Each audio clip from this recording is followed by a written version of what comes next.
22 जून 1985 को कनाडा से लंदन होते हुए भारत आ रहे एयर इंडिया के एक विमान में आयरिश तट के पास विस्फोट हो गया, जिससे उसमें सवार सभी 329 लोग मारे गए। ये 9 नवंबर के बाद सबसे बड़े आतंकवादी हमले में से एक है। इसका कारण एक सूटकेस में रखा बम था।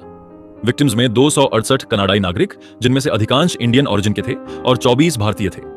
समुद्र से केवल 131 शव ही निकाले जा सके। कनाडाई जांचकर्ताओं ने आरोप लगाया है कि बम विस्फोटों की योजना सिख सेपरेटिस्ट द्वारा बनाई गई थी, जो 1984 में गोल्डन टेम्पल पर भारतीय सेना के घातक हमले का बदला लेना चाहते थे। हमले के कुछ महीने बाद रॉयल कैनेडियन माउंटेड पुलिस ने बब्बर खालसा नामक एक चरमपंथी समूह के नेता तलविंदर सिंह परमार को गिरफ्तार कर लिया तथा इलेक्ट्रीशियन इंद्रजीत सिंह रियात पर विभिन्न हथियार, विस्फोटक और षड्यंत्र के आरोप लगाए गए। लेकिन 2005 में लगभग 20 साल तक चले एक मुकदमे के बाद दोनों को सभी आरोपों से बरी कर दिया गया।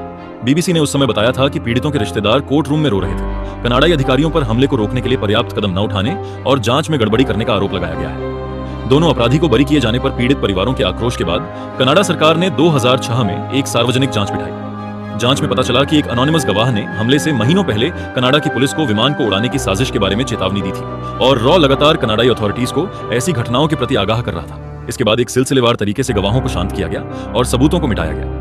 1990 के दशक में 2 सिख पत्रकार, जो कि प्रमुख गवाह थे, लंदन और कनाडा में अलग अलग घटनाओं में हत्या कर दी गई थी। 2000 में एक पूर्व कनाडाई गुप्त सेवा अधिकारी ने एक अखबार को बताया कि उसने सिख संदिग्धों द्वारा की गई 150 घंटे की टेलीफोन कॉलों के टेपों को आरसीएमपी को सौंपने के बजाय नष्ट कर दिया था। एयर इंडिया बम विस्फोटों ने भारत में लंबे समय से दर्दनाक यादें ताजा कर दी हैं। हालांकि ज्यादातर पीड़ित कनाडाई नागरिक थे, लेकिन उनमें से ज्यादातर भारतीय मूल के थे और उनके रिश्तेदार देश में थे। भारत में आम धारणा यही है कि पीड़ितों को न्याय नहीं मिला है। आज तक इसे कनिष्क बम हमले के नाम से जाना जाता है, जो दुनिया के सबसे बड़े आतंकवादी हमलों में से एक है। तब भी कनाडाई अधिकारियों का रुख वही था जो आज है। आज भी कनाडा खालिस्तानियों को संरक्षण देता है, जैसे 1985 के वक्त में।